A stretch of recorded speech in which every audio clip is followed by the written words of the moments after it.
And I remember one little girl who said she didn't like having chemotherapy, and she said once to the child life worker, she said, "I think I'll just wait out here," when they were at the doctor's door. I remember how excited and happy they were to see the toy ladies. And they would smile from ear to ear.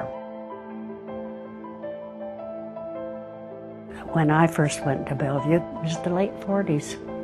It was pretty grim. They were in large wards, maybe 40, 50 children in a ward, and they were separated by disease. The nursing school had a board of directors, and they were prominent New Yorkers. Once or twice a year, they would tour Bellevue. There were several very strong-minded women. Strong-minded sounds formidable, but they were formidable women who, when they saw the wards, children's wards at Bellevue, were absolutely appalled.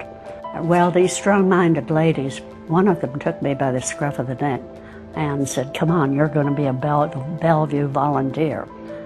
She was great. She was one of the founders of Children of Bellevue. Her name was Frances Loeb. Well, the volunteers quickly saw that they had to get some recreation into the children's lives. They started with arts and crafts. That was the beginning. And then came the period when we had the toy ladies who took their carts around with their craft materials, the scissors, the crayons, the colored paper. Peggy Stevens started the Child Life program. I got involved in Children of Bellevue through Barbara Gimbel, who invited me to a lunch, and I sat next to a woman named Elspeth Pfeiffer, who was then the advisor to the Children of Bellevue.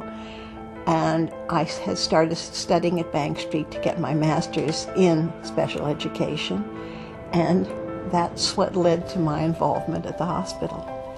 The women that had started the Children of Bellevue were an extremely concerned and wise group.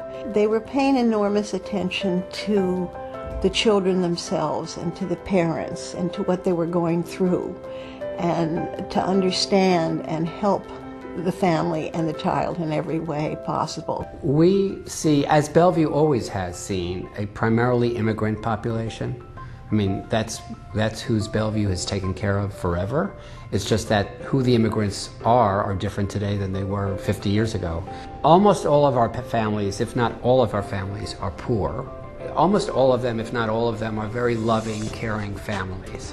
So our goal is to help support those families and help them raise their children better and keep their children healthy.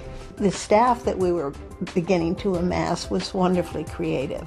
And they said, let's take this child up to a procedure, or let's go to the operating room with them. And we tried, and it worked. And so it didn't seem to be revolutionary. It was just, well, that's a good idea. Let's see how it works.